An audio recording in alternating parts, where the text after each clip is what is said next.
Hi, and welcome to Thriver TV, the place to break free from narcissistic abuse with quantum tools and understandings. And today's Thriver TV episode is a really interesting one because in the abuse community we have lots of commonly used terms such as no contact, love bombing, disassociation, trauma bonding, and there's also a really common hi Tiggy, a really common term that we use, which is cognitive dissonance. And that's the one that I want to talk about this week, and I'll be talking about the others in other episodes. So what is cognitive dissonance? Wikipedia explains it kind of like this, that what it means is a person is in the discomfort of having two opposing beliefs or views, which is putting them in conflict. So a really good example of that would be, let's say somebody wants to lose 20 pounds and that night after a healthy dinner they end up eating an entire chocolate cake. So that would be a really simple example. So how does cognitive dissonance affect us in narcissistic abuse? In just so many different ways, because narcissistic abuse and cognitive dissonance really do go hand in glove, because if there wasn't the cognitive dissonance we wouldn't be stuck in there. So how it works is that there's a part of us that knows that we're being traumatized, that knows that we feel terrible and that this person is really hurting us and we really need to get away from this person. But then there's another part of us that's keeping us in the game, that's giving us the reasons and the beliefs to stay. So a classic example of cognitive dissonance would be when we're making excuses, and it might sound like a really harsh term, but I'll give you the example of it. So for example, somebody's in a narcissistic abusive relationship and he's really jealous and possessive and stalky and nasty, and you know, all sorts of horrible things are going on, and incredibly controlling. But what she does is she rationalizes it by saying, well, you know, his last two relationships, the women played up on him, so I can understand why he's like this. Now, of course, that was his version, and usually with narcissists, the version's not really quite truthful. Or another example would be a guy that's with a narcissistic woman who's, you know, quite histrionic and crazy. And he says, well, I understand why she reacts so badly and she does these insane behaviours because her father left her and her mother when she was very, very young. And, you know, she has this horrible wound inside her, and it's totally understandable that she's like this. So, and it's really crazy for people standing back and watching somebody in cognitive dissonance, because they struggle to get it, because it's like, well, you know, usually and often you're so distressed and you're always complaining about what this person is doing to you, you know, and according to you, you know, this person is a crazy person and just a jerk or a bitch. But yet you give me all these reasons and excuses why to stay with them. I don't really understand that. And that's the tricky thing about cognitive dissonance, because you know, we might really defend the abuser at times, and if somebody, you know, comes in and really tries to push us to leave or to understand what's happening to us, we might fight for the limitations. We might fight for the relationship and really hang on. And that's why also too, in a lot of narcissistic relationships, when family get involved, the victim might actually really side with the narcissist. In cognitive dissonance, it can be that bad that we might even numb out or go into complete denial about the bad stuff. And a standout episode for me was with narcissist number one. Years ago, we were renovating a property for me to be able to hold spiritual classes in it, and we'd worked all Easter with a group of people just finally, on the last night at about 3 o'clock in the morning, we'd been able to finish to open business for the next day. And, you know, rather than us go home and go, oh my gosh, what a job well done, we did it, you know, and even maybe have a quick glass of bubbly before we went to sleep to celebrate. He flew into a narcissistic rage and accused me of, now that I had this place, I'd leave him and I'd move in there, and imagine all the men that could come to me for classes, and because it wasn't at the house, he wouldn't know anything about it. And because I was exhausted, I snapped back, and this massive fight escalated, where he started sabotaging the things that I was taking to work the next day so that I couldn't operate, throwing me around. It just horrible stuff. And then he finally went to bed, and when he did that, I stayed up for the wee hours of the morning, putting things back together enough and coming up with plan B and doing whatever I could, even though I was bruised and in shock. And by the time I opened business the next day, I'd completely buried what he did, the atrocious behaviour. I'd completely filed that away, closed the door on it, and I just focused on what a great job he'd done with the painting and the renovating. And that's a classic example of how we can end up being in cognitive dissonance, because the gap is huge. So consciously, what we know to be true and what our belief systems are doing to us, which is the opposite of well-being, is just such a painful thing to go through, that massive gap. And sometimes we just have to completely get rid of the bad stuff in able to close the gap and to be able to function. So in cognitive dissonance, we are making excuses, and that sounds really horrible, I know, and it's a real slap in the face, but it's unconscious. We don't even know that we're doing that. It's a survival method that we're using, technique.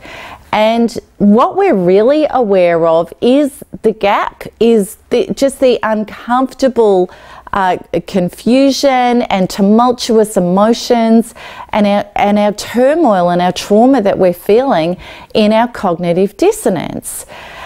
And cognitive dissonance is really, really quite scary, because when we go into no contact, or try to hold no contact, or consider breaking no contact, that's when our cognitive dissonance can be through the roof, because there's one side of us that knows that we're considering, or we are going back to a person who is brutalizing us mentally, emotionally, physically, spiritually, financially, that we're undergoing a soul rape.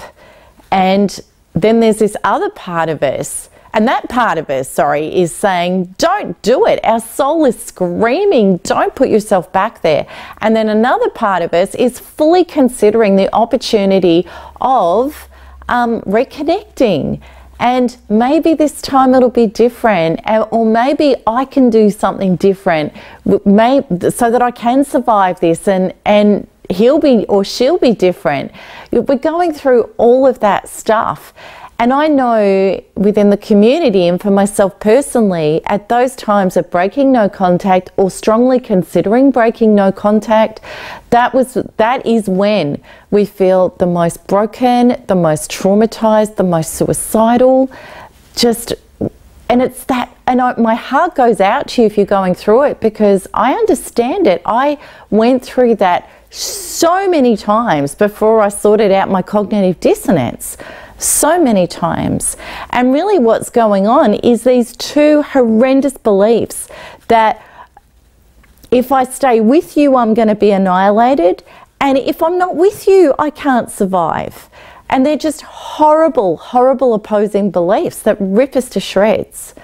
And we mightn't understand what's going on, and in cognitive dissonance we don't understand what's going on. So you could go to somebody and they could say to you, well, you know, you've got cognitive dissonance, this is what's going on, but is that enough to get out of it, just to know that's what you're doing? Really, I believe understanding the deeper truths is what we need to be able to move beyond and heal through and up and out of cognitive dissonance. And the first one is a dissonant belief, the belief that is continuing to hold us in and generate for us more trauma, powerlessness, and negative experiences, is to do with us regressing back to an original childhood wound where we are powerless and where we're clinging and we're hanging on to a situation because of a fear of annihilation. And I'm going to explain that deeper. And the second truth is that unless we clean that up, it's very, very likely that we're going to continue making decisions that will supplement more of that and keep us stuck in that. And that's the real danger with cognitive dissonance, is that we generally go for the quick fix. And what I mean by that is when we're regressed back into a young, powerless wound, which is often fear of abandonment, fear of rejection, which to a child absolutely spelt fear of annihilation, that I can't survive.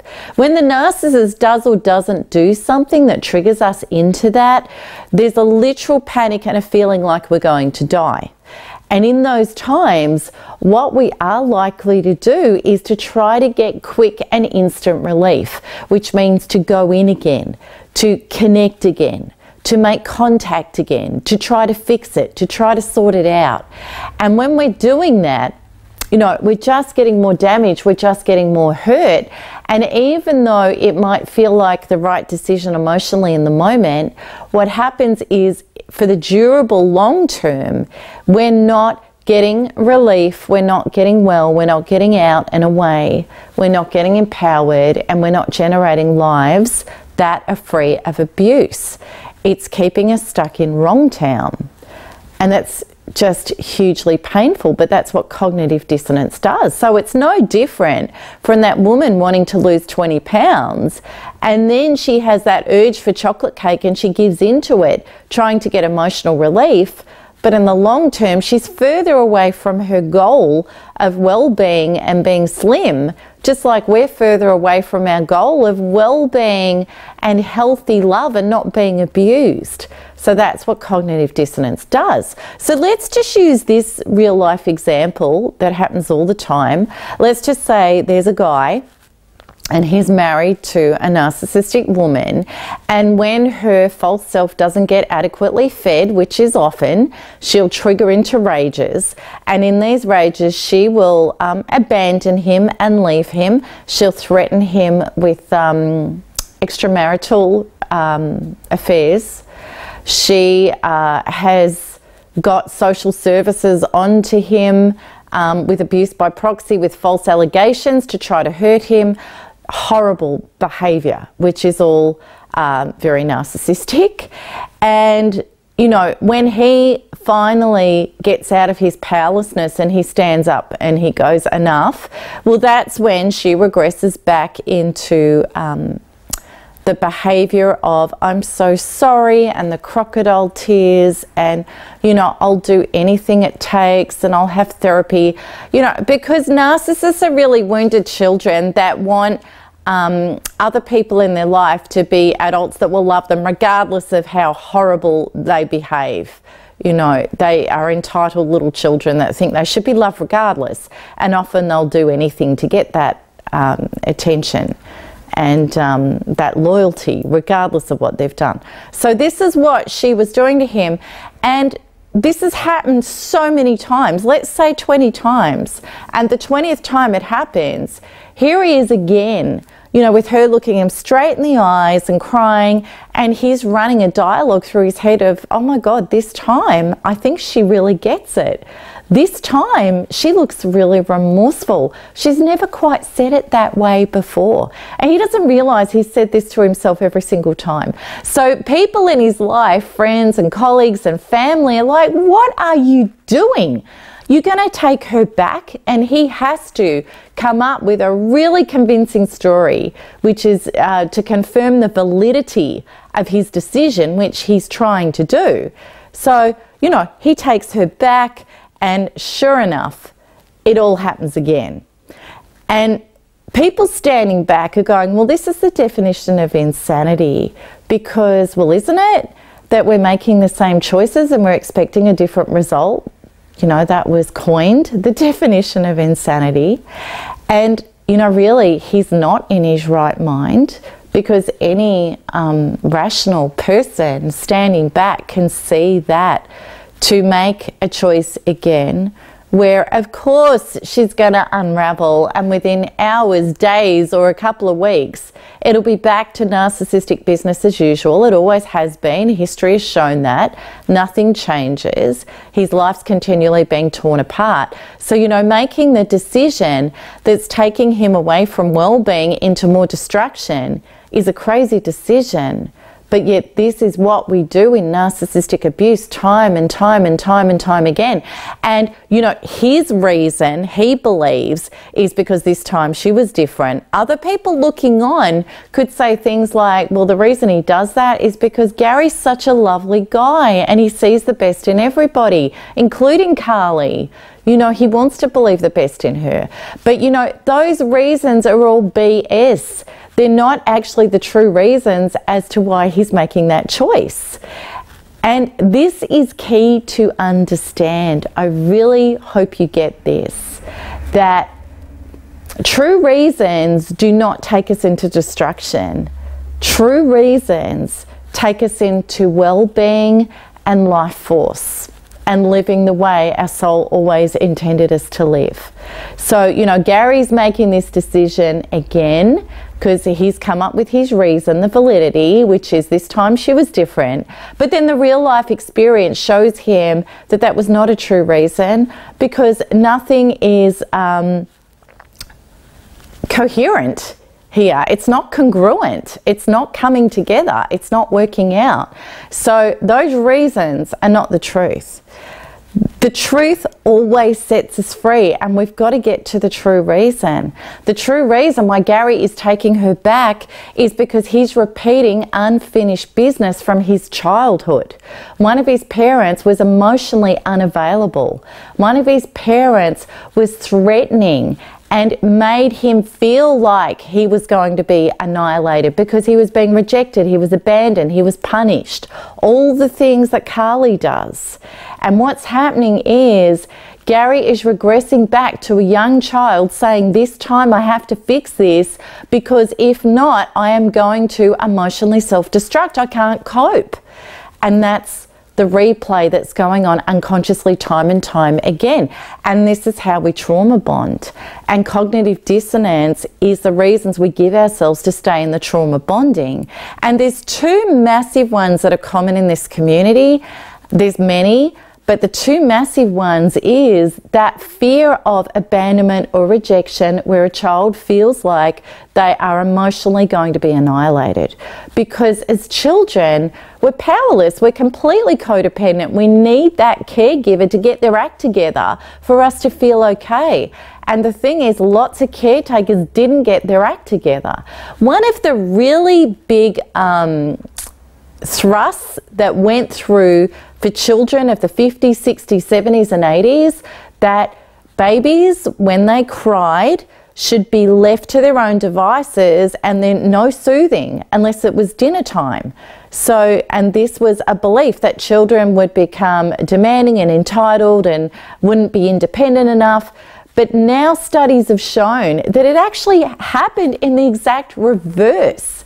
That because young infants didn't get that connection and that soothing, that they actually grew up with fractured personalities, whereby they would tend to be either love anxious people, or love avoidant people who couldn't bond in healthy ways, and would actually choose partners that would reflect all of that dynamic and that play out. So for many of us, we have been, as soon as we've had people in our space that are being avoidant or are triggering off our abandonment or our rejection traumas that are unresolved, is that we go in harder and we cling and we regress back to those childhood wounds of that terror of this person needs to do it differently, and if I don't make them change, well, then I'm not going to survive. The other one that is so confusing for people, that is huge, is when somebody abuses you and is nasty, and then you go in and love them more. You think, why on earth would I be doing that? But when you think about it as that powerless codependent child, if you had an authority figure in your face being brutal, emotionally, physically, mentally, sexually even, whatever it was, you had to try and minimize the damage by giving them what they wanted, or loving them more, or taking all of the blame, or whatever it took to calm you down, to change you, to make you different, so that you're not going to annihilate me. And this is what happens with narcissistic abuse is, and you may have recognized this in yourself, is that when somebody gets nastier, you start loving them more. And that's a horrible thing. But when we're in that, because of our unresolved young traumas, we've got to come up with some really good justifications for why we're staying there and we're doing what we're doing. See, we're not going to the truth. I'm doing this because of this old young wound. That's a truth that will set us free. The truths that don't set us free is, well, I have to stay until the kids graduate, or I have to whatever, you know, and they can seem like really real reasons, but they're not the true reason we're staying. So when we unravel it and we start working it out, we understand that if we're just, you know, look, some therapists can be great, absolutely, but I believe as a whole that the therapy model, the contemporary model, needs a huge upgrade, because there's three things that can happen. And, you know, one is that, well, your childhood wounds are like exposed, but there's not a shift that happens in them. So you're just regurgitating what's wrong with you and how broken you are and why you're not healing and why you're stuck. And there's no shift and evolution and progress in that, and you can get mired in it more deeply. If we just say, well, you're in cognitive dissonance, well then, yeah, but what do I do with that? Because there's still these two parts of me that are just battling. And, you know, the third one is the focusing all about the narcissist, which doesn't work. Because you're not getting to the truth of why you're stuck in this in the first place. And the missing component is that we need a shift in the body, in the belief systems. And this is where our great neuroscientists are bringing information to our world now that changes the whole game about how we can heal. Because what they are now proving in real time is that when we're stuck in beliefs and we're stuck in young childhood regressed traumas, or even genetic traumas that we've taken on from our ancestors, that when those are triggered within us, our brain only has access to neuron pathways that match that trauma. So of course we're going to come up with the reasons to stay in the trauma. We can't literally think, see, or feel beyond being in it. We're stuck in it. But what happens is when we get a shift in the body on the actual belief systems, that our brain neuron pathways literally let go of their old synapses connections. They let go and they change and they create new connections that actually match where our belief system has changed to. So we have literally changed our mind instantly. And when we start working with quantum ways, we get to experience this physically, physiologically, emotionally, mentally in real time. Is that when we get a body shift, we just can't even go back to the way we used to think. We're like, that's not even me now. Me is this now. And that's what we do, one wound at a time. We get out of this, because I know for myself, in standard cognitive therapy, and I had one of Australia's best personality disorder specialist therapists, and she said there are 4 options of a relationship that you're in with narc number 1. And she said, one, that he'll kill you, or you'll kill yourself, or you'll be institutionalized with a complete psychotic breakdown, or you're going to contract a terminal disease that's going to take you out because of the stress, and also how unhealthy I was, and you know, how broken I was. And so she said, they're your 4 options. There is no other option. So here I was cognitively told I had to get out, otherwise I was going to die. It was life-threatening.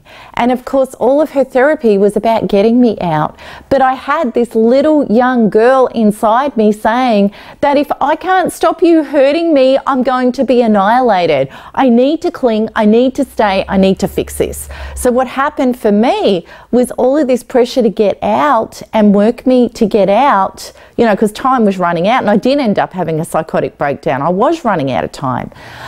But by not addressing this, the beliefs of my little girl inside me that was unhealed, I hadn't had a body shift. I hadn't had a trauma up level within my being in regard to those young wounds. She was not letting go. So I was getting torn in half even more with the cognitive dissonance. And it wasn't until I discovered working in the body on the subconscious and, you know, got Quantum Freedom Healing channeled through me, and developed the processes in the Narcissistic Abuse Recovery Program and worked with them myself. It wasn't until I healed that little girl inside of me and got rid of her trauma and up-leveled her into health that the gap was able to close. And finally, my conscious mind, which was I've got to get out, and my subconscious, which was I've got to stay in, that was done. And they both matched. And that was when I could leave and move forward and heal without the pain, without the regret, without the obsession, the addiction, the clinging, the breaking no contact. And, you know, I understand all of that because I broke no contact. And I'm going to talk about that in another video. I broke it more times than you could imagine. But I know you could imagine if you've done it too. You know, I would get intervention orders put on and take them off. And I would change all my contact details and re-release them to him and then have to change them again and do all this crazy stuff because of those young wounds inside me that were giving me all of the excuses to stay. And I'm going to talk about them in my no contact video. Just the crazy excuses that I believed because I could only think in the range of my trauma, and the trauma was I have to cling on to him and fix this and make this work. So I really hope that that's explained cognitive dissonance to you, given you a deeper look at it, taken you to the truth of it, and also allowed you to understand that there is a way out of this. There's a powerful, direct, very real way to heal from this. So if you are watching this video anywhere but not on my website, because they're now on my website, I'd love you to come over to the blog because we get a lot of conversation on the blog within the community, and I'd really love to talk about this topic on the blog. So you can come over at blog.melanietoniaevans.com, or also on the link on this video. And please come over and let's have a chat about all of this. And you know how it goes. There's only one thing to do, and that's keep smiling, not smiling, smiling. Keep smiling. I'm getting a cold at the moment, so I have to, it's like I'm not talking properly. So keep smiling, keep healing, and keep thriving, because there is nothing else to do. Lots of love. Bye-bye.